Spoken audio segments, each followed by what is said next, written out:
दोस्तों नमस्कार। आज 24 अगस्त 2023 है। 23 अगस्त यानी कल 6 बजे 4 मिनट में अपना लैंड दक्षिणी ध्रुव पर लैंड करने वाला विश्व का पहला देश बन गया भारत। और इसरो जो है ये काम करने वाला पहला एजेंसी बन गया है। तो इन सभी उपलब्धि को लेकर सभी भारतवासियों को और सभी को ढेर सारी शुभकामनाएं। ठीक है, तो हम लोग चलिए आज का समसामयिक घटना पे आते हैं। तो कल का समसामयिक जो भी घटना था अपना चंद्रयान मिशन यानी 14 जुलाई से लेकर कल यानी 23 अगस्त तक ये जो भी घटना था इसके पीछे जितना भी आपका करंट क्वेश्चन बनने के लायक जो भी क्वेश्चन था वो कर ही दिया गया है। कर ली, ठीक है। तो हम लोग अब नया सेशन यानी आज 24 अगस्त के दिन का जो भी महत्वपूर्ण बात है उसको आपके सामने रखने का प्रयास करते हैं और क्या क्या क्वेश्चन बन सकता है प्रारंभ करते हैं। तो सबसे पहला क्वेश्चन हमारा क्या है? तो हमारा सबसे पहला क्वेश्चन है, अभी आप लोग को पता है नई दिल्ली में एक इवेंट हो रहा था। उस इवेंट में सचिन तेंदुलकर को निर्वाचन आयोग का आइकन बनाया गया है। 2024 में आप लोग को मालूम है 2024 में इलेक्शन होने वाला लोकसभा का, और एक स्वच्छ लोकतंत्र और एक बड़ी लोकतंत्र का सबसे बड़ी भागीदारी ये होता है कि जितना भी वयस्क मतदाता है जो भी मतदान करने में सक्षम है तो उसको जागरूक करना चाहिए। और ये कर्तव्य निर्वाचन आयोग का है। आप जानते हैं कि भारत में एक निर्वाचन आयोग होगा आर्टिकल 324 से लेकर 326 तक। और कितना भाग आप जानते हैं? कौन सा भाग? 15 भाग कितना कहेगा कि कितना भाग में? तो भाग कितना? भाग 15 में एक निर्वाचन आयोग होगा, जानते हैं आप लोग, है ना। निर्वाचन आयोग होगा तो ये निर्वाचन आयोग अभी हम लोग का 3 सदस्य है। एक क्या है? मुख्य निर्वाचन आयोग है और 2 सदस्य है। ठीक है, 2 क्या है? सदस्य। तो ये आप लोग और मुख्य निर्वाचन आयोग जो है अपना कौन है? राजीव कुमार है। ठीक है, अब कहिएगा कि सर क्वेश्चन से पहले यही शुरू हो गए तो थोड़ा सा आपको इसका हम बता देते हैं। ठीक है, राजीव कुमार है और आर्टिकल कितना 324 से लेके 326 तक है। ठीक है, निर्वाचन आयोग के बारे में देखिए, निर्वाचन आयोग के बारे में इस वजह से बता रहे हैं क्योंकि आपका जो नेशनल आइकन बनाया है निर्वाचन मतदाता के लिए सचिन तेंदुलकर को, थोड़ा सा इसके बारे में जान लीजिएगा तो समझ में अच्छा से आएगा।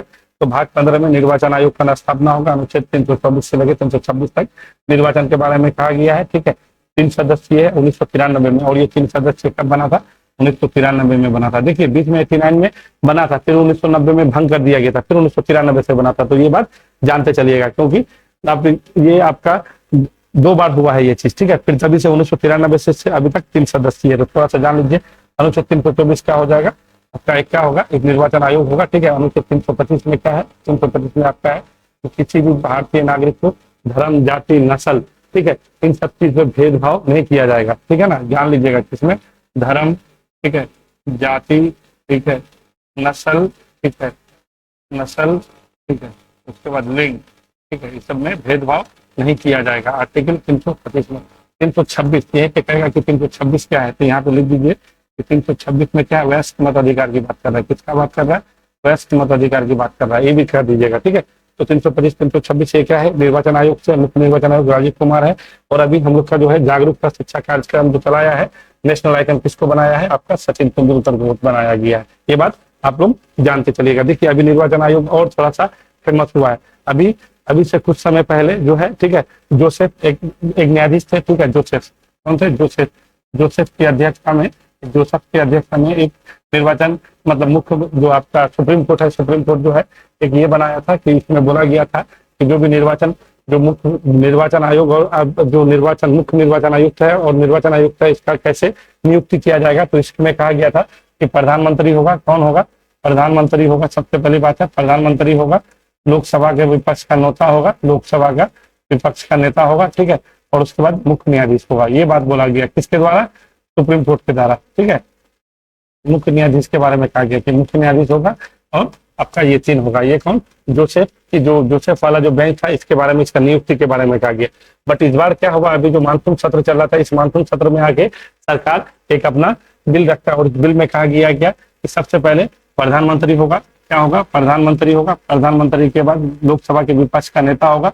विपक्ष का क्या होगा? विपक्ष का नेता होगा। और प्रधानमंत्री की अध्यक्षता में एक कमेटी बनेगी और उस कमेटी में एक कैबिनेट स्तर का एक मंत्री को नियुक्ति किया जाएगा। किसके द्वारा? प्रधानमंत्री द्वारा। और इसका अध्यक्ष कौन होगा? प्रधानमंत्री होगा। ये बात जानते चलिए। ये अभी बात लोकसभा में रखा गया है, बिल रखा गया है, अभी पारित हुआ नहीं है, तब तक मानसून सत्र खत्म हो गया है। तो ये सारा चीज आप समझते चलिएगा कि निर्वाचन आयोग का ये कहानी है। और इसका उम्र और ये कितना हो जाएगा? तो आप कह दीजिएगा कि 6 साल या 65 वर्ष ये रखा गया है। ठीक है, 6 वर्ष या 65 साल ये रखा गया निर्वाचन आयोग के बारे में। निर्वाचन आयोग भाग 15 में है और इसका सचिन तेंदुलकर को 2014 में भारत रत्न दिया गया था, ये भी बात जानते चलिएगा। तो क्या हो जाएगा अब आपका क्या हो जाएगा क्वेश्चन, आप आराम से बोल सकते हैं कि भारत में निर्वाचन आयोग मतदाता जागरूकता और शिक्षा कार्यक्रम के लिए इसको नेशनल आइकन बना गया है, तो सचिन तेंदुलकर बना गया। अब निर्वाचन आयोग के बारे में कह दीजिएगा कि भारत का एक निर्वाचन आयोग होगा और पहले निर्वाचन आयुक्त हम लोग कौन थे, कुमार सेन थे, ठीक है। और देखिए जब बात निकलता है तो सारा चीज ही हो जाना चाहिए, ठीक है। 25 जनवरी को जो है हम लोग क्या बनाते हैं, ये आपका 25 जनवरी को हम लोग बनाते हैं ना आपका निर्वाचन, ये यार 25 जनवरी को मनाते हैं हम लोग जी नागरिक ये अपना, अच्छा जो भी आप लोग समझ रहे हैं हम क्या बता रहा था, ठीक है, हमको याद नहीं आ रहा। ये 25 जनवरी को नहीं मनाते, मतदाता दिवस, हाँ याद आ गया, 25 जनवरी को मतदाता दिवस मनाते हैं, तो ये वाला बात है। 25 जनवरी को क्या कहते, क्या कहिएगा, मतदाता दिवस। तो ये आप पूरा निर्वाचन आयोग के बारे में आपको हम पूरा बता दिए हैं। लेकिन भाग 15 में एक निर्वाचन आयोग होगा। निर्वाचन आयोग का स्थापना 1950 में होता है। 25 जनवरी को मतदाता दिवस मनाते हैं। अब भाग 15 में आर्टिकल 324 से लेके 326 तक है। और 324 में एक निर्वाचन आयोग होगा। 325 में धर्म, जाति, नस्ल और लिंग के आधार पर कोई भी भेदभाव नहीं किया जाएगा। 326 में वयस्क मताधिकार है। 1993 से 3 सदस्यीय निर्वाचन आयोग होगा। पहले भी हुआ था, 89 में भी हुआ था, फिर 90 भंग हुआ था, फिर 92 से शुरू हुआ, फिर 93 में इसको 93 से ये काम करना लगा। तो 3 सदस्यीय होगा, एक मुख्य आयुक्त होगा और 2 अन्य आयुक्त होगा। अभी मुख्य निर्वाचन आयुक्त कौन है, राजीव कुमार है। इसका कार्यकाल कितना होगा, 6 साल या 65 वर्ष, ठीक है, ये वाला बात। और उसके बाद क्या कहिएगा, अभी इसका जो नियुक्ति को लेकर के सुप्रीम कोर्ट एक गाइडलाइन जारी किया था जोसेफ की अध्यक्षता में। उसमें क्या कहा था, प्रधानमंत्री, लोकसभा के विपक्ष का नेता और मुख्य न्यायाधीश इस कमेटी में होगा। इसी के द्वारा नियुक्त किया जाएगा निर्वाचन आयोग के जो भी अध्यक्ष और सदस्य हैं। फिर ये बात तो लोकसभा में एक बिल लेके आता है सरकार और उसमें कहा गया है कि प्रधानमंत्री होगा, एक विपक्ष का नेता होगा और कैबिनेट स्तर का एक मंत्री का नियुक्ति प्रधानमंत्री के द्वारा किया जाएगा और ये सारे लोग मिलकर के निर्वाचन आयोग का नियुक्ति करेंगे। तो ये सारा बात आपके सामने हम रखने का प्रयास किए हैं और सचिन तेंदुलकर को 2014 में दिया जाएगा क्या, भारत रत्न। तो ये सारा चीज है आपका निर्वाचन आयोग के बारे में, मोटा मोटी चीज ज्यादा बताने का प्रयास नहीं किए हैं। तो ये सारा चीज आप जानते चलिएगा। ये दिल्ली में इवेंट हुआ था, देख ले सकते हैं। और इसको जिम्मेदारी दिया गया है कि आपको जितने भी भारत के नागरिक हैं, क्योंकि विश्व का सबसे बड़ा लोकतंत्र भारत है। आप जानते हैं कितना जनसंख्या, अपना जनसंख्या 142 करोड़ 86 लाख, समझ रहे हैं, विश्व का सबसे बड़ा जनसंख्या। अब 2011 का जनसंख्या नहीं कहिएगा, 2011 का जनसंख्या 21 में होने वाला तो हुआ नहीं। ये यूएन जो आपका संयुक्त राष्ट्र है वो अपना रिपोर्ट निकालती है, ठीक है। उसी रिपोर्ट में कहा गया कि हम लोग चाइना को पीछे छोड़ चुके हैं, ठीक है। तो ये इस हिसाब से आपको मानते चलना है। ऐसे भी मोदी जी इस बार लाल किला से भी बोले हैं कि 1 लाख कितना 140 करोड़ देशवासी, ठीक है। तो 140 करोड़ देशवासी का मतलब वही है। अब अगर आप 2011 के जनगणना के हिसाब से चलिएगा तो वहां तो लिखा हुआ है 121 करोड़ है कि नहीं है। तो ये वाला बात है। चलिए अगला क्वेश्चन आपका क्या है, अगला क्वेश्चन है विश्व para power lifting championship Dubai में हनी दबास ने कौन सा पदक जीता है। एक बात जानिए कि पावर लिफ्टिंग चैंपियनशिप अभी दुबई में हो रहा है, ठीक है। दुबई में मतलब कहने का मतलब ये यूएई में हो रहा है, ठीक है। तो वहां पे अपना हनी दबास जो है स्वर्ण पदक जीत के लेके आया है। कौन पदक लेके आया है, स्वर्ण पदक लेके आया है। तो ये बात जानिएगा, हनी दबास पावर लिफ्टिंग है। हनी दबास जो है दुबई में खेला था और दुबई का राजधानी कहाँ है, अबू धाबी है, ठीक है। यूएई है ना, यूनाइटेड अरब अमीरात। इसमें टोटल 7 स्टेट मिलकर के 7 अमीरात मिलकर के एक देश का निर्माण करता है, जिसमें आपका अबू धाबी है, शारजा है, अजमान है, ठीक है। ये सारा 7 है। टोटल कौन है, टोटल 7 है। टोटल 7 इस अमीरात मिलकर के यूएई का निर्माण करता है। यूएई का राजधानी अबू धाबी है और इसका जो मुद्रा है दिरहम है। क्या है, दिरहम। क्योंकि देखिए अभी आप भारत में अभी जानते हैं तेल का जो व्यापार किए यूएई के साथ हम लोग रुपया और दिरहम में ही किए हैं, ठीक है ना। और उसके बाद हम लोग का जो है यूपीआई है, यूनिफाइड पेमेंट इंटरफेस होता है यूपीआई के साथ यूएई का जो है पेमेंट सिस्टम है उसके साथ भी लिंक किया गया है। तो ये सारा 3-4 चीज एकदम करेंट का बात है, तो थोड़ा सा इसको याद रखिएगा, ठीक है। तो कौन सा ये हनी दबास जो है कौन सा पदक जीता है, स्वर्ण पदक जीता है, ठीक है। और यूएई की राजधानी आपका अबू धाबी हो जाएगा। वहां पे आपका मुद्रा क्या है, दिरहम है, यूपीआई है। और अभी जो है भारतीय मुद्रा और वहां पे दिरहम पे तेल लेने में यूएई के साथ भारत अभी करार किया है।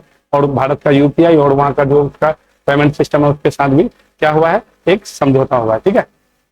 अगला क्वेश्चन में चलते हैं हम लोग। अगला क्वेश्चन अपना क्या है, अगला क्वेश्चन है कि अंतर्राष्ट्रीय दास व्यापार व उन्मूलन दिवस कब मनाया जाता है। सुनिए, दास व्यापार आप लोग जानते हैं 1700 यानी 1600 के दशक में दास व्यापार बहुत ज्यादा व्यापक मात्रा में फैला हुआ था। और सारे 10 यानी आपको अब जो अफ्रीका कंटिनेंट दिख रहे हैं, ये अफ्रीका कंटिनेंट है ना, ये अफ्रीका कंटिनेंट है। आप ये अफ्रीका कंटिनेंट आपको पता है, यहाँ पे स्पेन, फ्रांस और अमेरिका का ये लोग पूरा गुलाम 1950 से लेकर 60-70 के दशक में आजाद हुआ है। यहाँ पे ये अफ्रीका का कहानी बता रहे हैं आपको। यहाँ से सारा गुलाम उठा उठा करके लेके जाते थे। यहाँ पे अटलांटिक महासागर है, इधर आपको अमेरिका दिखेगा दक्षिण। तो ये वाला एरिया में आइवरी कोस्ट का है, हैती है, डोमिंगा, अमेरिका में बगान उगान में काम करने के लिए लेके जाते थे और बहुत दुर्व्यवहार होता था। तो यूनेस्को द्वारा, किसके द्वारा, यूनेस्को द्वारा, यूनेस्को द्वारा यूएनई यही होता है ना, United Nation Educational Scientific Cultural Organization, यही होता है, यूनेस्को होता है। ठीक है, इसका स्थापना आपका 16 नवंबर को होता है, शायद देख लीजिएगा आप लोग, 16 नवंबर 1945 को होता है। ठीक है, 16 नवंबर 1945 को होता है। उसी के द्वारा जो है ये आपका यूएनओ में बात रखा गया कि नहीं, आपको व्यापार उन्मूलन के लिए दिवस मनाना चाहिए, क्योंकि यहाँ पे 1700 के करीब उस टाइम में बहुत ज्यादा यहाँ से उठा करके बगानों में काम करने के लिए आपको पता होना चाहिए। आप हम लोग देखते हैं ना, ये इधर दक्षिणी अमेरिका में जाइएगा तो ये पूरा गियोनी है, इक्वाटोरियल गिनी है, उसके बाद आपका उधर जितना भी देश है, वेनेजुएला के अगल बगल में सब जितना आपको सब देखिएगा ना, पूरा यहीं से उठा करके अमेरिका में उठा करके अफ्रीका से लेके जाता था और वहाँ पे बगान मालिक बगान उगान में काम करवाता था। और आज भी उधर का स्थिति सही नहीं है। उसी के कारण देखिएगा अफ्रीका में अभी भी गरीबी खत्म नहीं हुआ। तो उसी को याद करने के लिए दास दिवस मनाया जाता है यूनेस्को द्वारा, और ये पहल किया गया था। यूनेस्को के बारे में थोड़ा आपको बता देते हैं, क्या बताएं। यूनेस्को का मुख्यालय पहले जानिए, इसका मुख्यालय पेरिस है। ठीक है, कहाँ है, पेरिस है। पेरिस कहाँ पे पड़ता है, फ्रांस का राजधानी है। इसका स्थापना तो बता ही दिए। इसका जो है महानिदेशक कौन है, आंद्रे ओजोलो है, ये भी जानते हैं। ठीक है, आंद्रे ये पूछता है, आंद्रे ओजोलो है। ठीक है, ओजोले है। ठीक है, आंद्रे ओजोलो है। ये पेरिस में इसका मुख्यालय है, इसी के द्वारा इसको घोषित किया गया था और 23 अगस्त को मनाता है। ये बात जान लीजिएगा। तो ये थोड़ा सा नीचे में कुछ इसका डिस्क्रिप्शन है, शायद देख लीजिए, जो बताएं वही कुछ होगा। 23 अगस्त को यूनेस्को द्वारा दास व्यापार और उसके अनुमूलन में समरण मतलब याद के लिए अंतर्राष्ट्रीय दिवस के रूप में घोषित किया गया था। इस दिन को 1791 में सेंट डोमिंगो, आपको पहले बता चुके हैं, विद्रोह में शुरू हो गया था, जिसमें ट्रांस अटलांटिक दास व्यापार के उन्मूलन का मार्ग प्रशस्त किया गया। यूनेस्को के सम्मेलन में 29वें सत्र द्वारा प्रस्तावित 29C40 का जो होगा अपना घर इस तिथि को चयन किया गया था। ठीक है, 29 जुलाई 1998 के महानिदेशक जो है कौन, महानिदेशक एक के परिपत्र ने इस दिन को बढ़ावा देने के लिए संस्कृति मंत्रियों का आमंत्रित किया गया था। तो यही बात है, 1998 याद रखिएगा। यूनेस्को याद रखेगा, कहेगा कि दास व्यापार उन्मूलन दिवस किसके पहल से मनाया जाता है, यूनेस्को का स्थापना 1946 में, इसका मुख्यालय पेरिस में।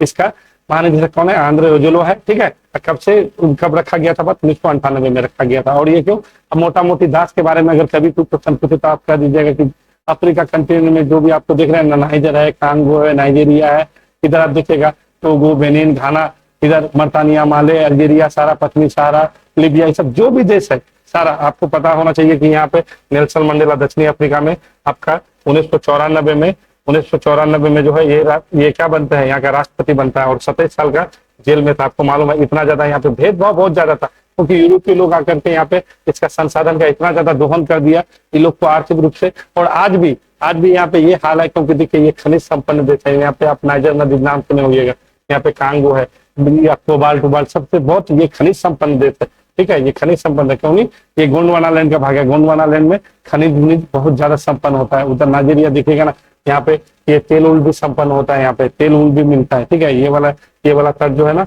तेल के लिए जाना जाता है। नाइजर नदी है, तेल नदी भी कहा जाता है अफ्रीका को। ठीक है, तो यहीं से सारे दास को उठा के लेके जाते थे, उधर काम कराता था।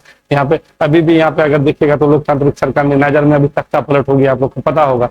ठीक है ना, तख्ता पलट हो गया है, ये सब चलता रहता है। ये यहाँ पे कुछ ही अभी तक नहीं है। यहाँ के लोग अभी ब्रिक्स सम्मेलन आपका जोहान्सबर्ग में हो रहा है, अभी मोदी जी गए थे तो वही कह रहे थे कि ब्रिक्स में जो है जो अफ्रीका संघ है उसमें शामिल कर देना चाहिए, है कि नहीं है, क्योंकि यहाँ पे आर्थिक प्रगति होना बहुत जरूरी है। इसका बहुत हालत खास्ता है, यहाँ पे गरीबी बहुत ज्यादा मात्रा में भी अभी भी आप यहाँ देखिएगा तो आपको लगेगा कि 1700 और 1800 में जिंदगी तो आदमी जो है कुपोषण का शिकार है, बहुत तरह का बीमारी होता है। यहाँ पे बहुत कहानी चलता रहता है। ठीक है, तो थोड़ा सा देख लीजिएगा। चलिए अगला चलता है। अगला क्या क्वेश्चन है अपना, अगला क्वेश्चन है, थाईलैंड के द्विसदनीय विधायिका ने अपने देश का प्रधानमंत्री किसे नियुक्त किया। देखिए यहाँ का जो वहाँ का नेशनल इलेक्शन चलता है थाईलैंड में, देखिए थाईलैंड का राजधानी कहाँ है, बैंकॉक है, आप लोग जानते हैं। तो अपना प्रधानमंत्री बनाया सेरेथा थावेसिने को बनाया है और खरेतर थावेसिने प्रधानमंत्री बनाया थाईलैंड का। देखिए थाईलैंड के बारे में आपको थोड़ा सा बता देते हैं। सबसे पहले ये थाईलैंड को जानिए, है ना, सफेद हाथियों का भूमि के नाम से जाना जाता है। क्या जाना जाता है?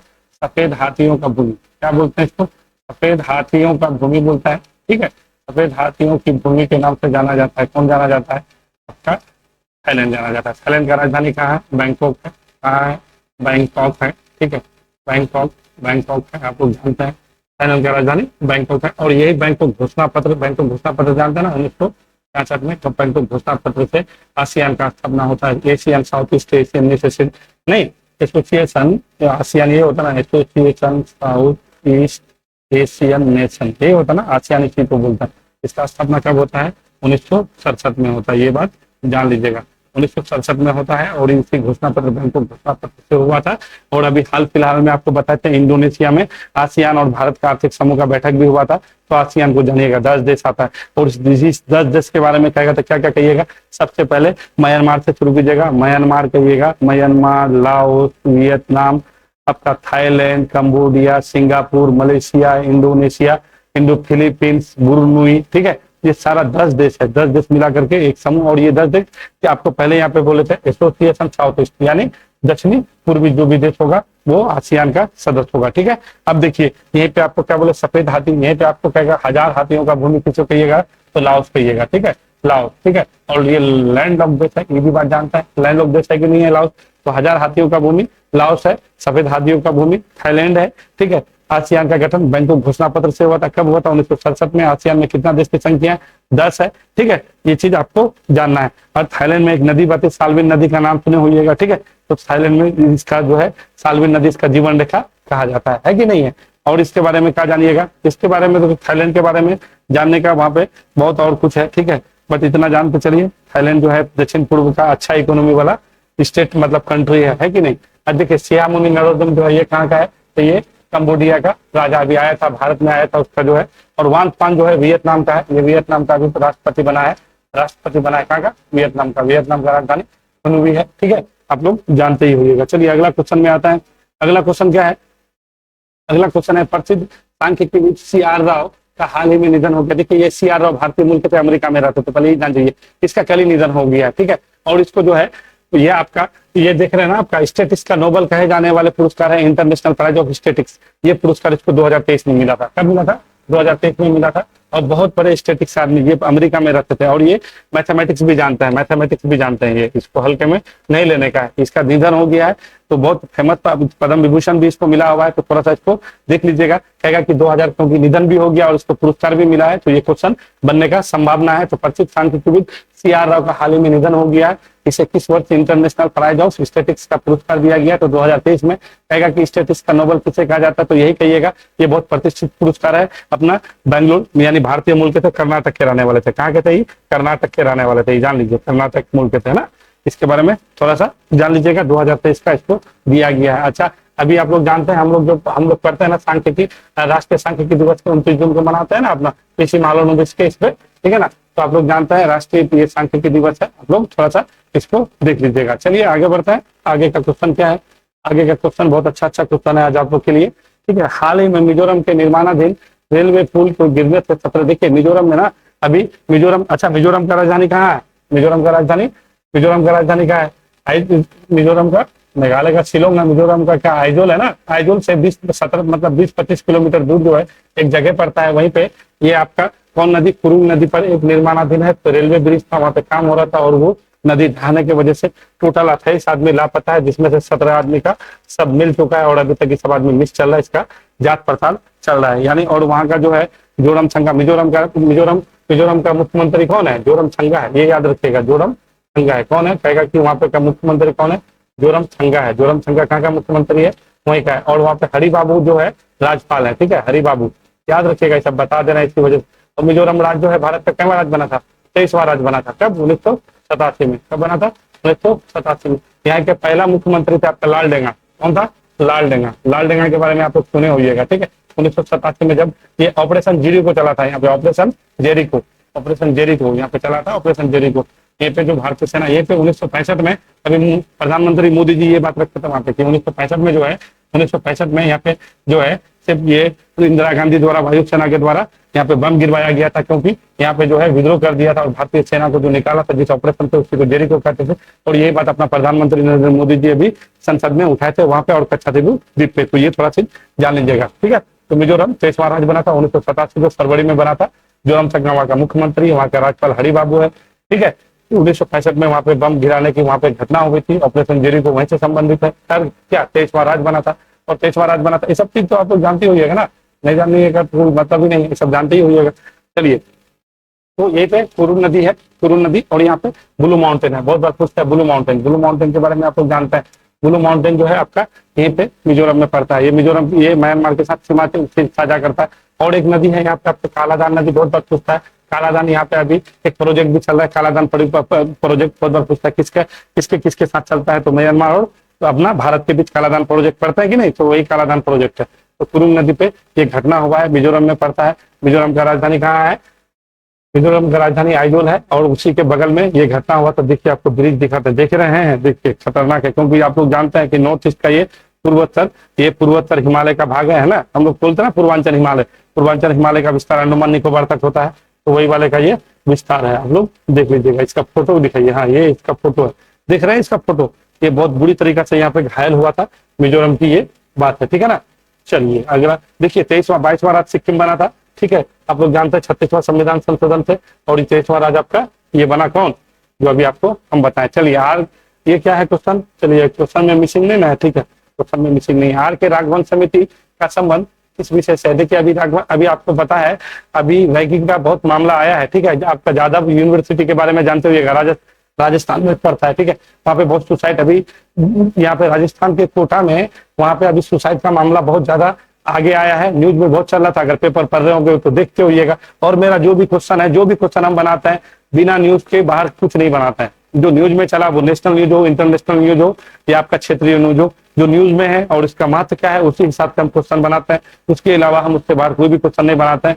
एग्जाम में भी यही पूछा जाता है, लोग पढ़ाने का बहुत कुछ कराते हैं, हल बल, ज्यादा पढ़ने से कोई मतलब नहीं है। एग्जाम में आप देख सकते हैं इन सब चीजों को, ठीक है। आर के राघवन समिति का देखिए, जादवपुर यूनिवर्सिटी में अभी बहुत ज्यादा प्रोटेस्ट हो रहा था, वहां पे कई नेता भी गए हैं, और ये रैगिंग का मामला बहुत ज्यादा सुलझा हुआ है, ठीक है। तो राघवन समिति 2009 में बना था, कब बना था, 2009 में बना था, ये रैगिंग के लिए बना था राघवन समिति।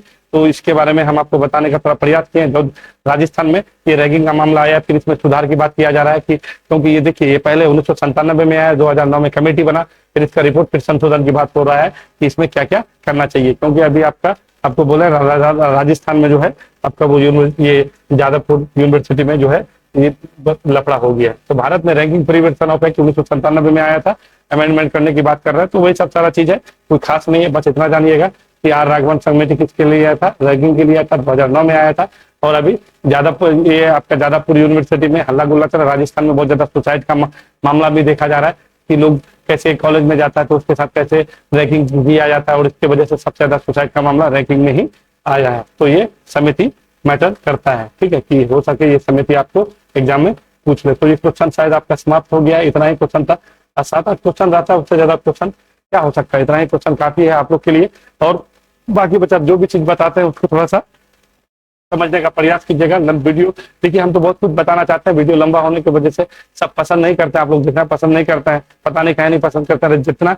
ये देखिए, जो भी बोलते हैं उसको रिवीजन के दृष्टिकोण से समझते चलिए, रिवीजन भी हो जाएगा, आपका नया क्वेश्चन भी हो जाएगा, आप अपना नोट डाउन भी कर लीजिए, अपने स्तर से नोट भी बना लीजिए। एग्जाम के समय में थोड़ा सा 1 घंटा में आप 50 पेज पर देख सकते हैं, एक नजर देख लिया, आपका सारा चीज रिवीजन हो गया है कि नहीं। चलिए मस्त रहिए, अच्छा से पढ़िए। वीडियो देखने के लिए शुक्रिया। मिलते हैं कल एक नई समसामयिक घटना लेकर के, जो आपको परीक्षा के दृष्टिकोण से जो आपके लिए अच्छा क्वेश्चन होगा, उसी को लेके आपके सामने फिर उपस्थित, यानी 25 अगस्त को जरूर होंगे, ठीक।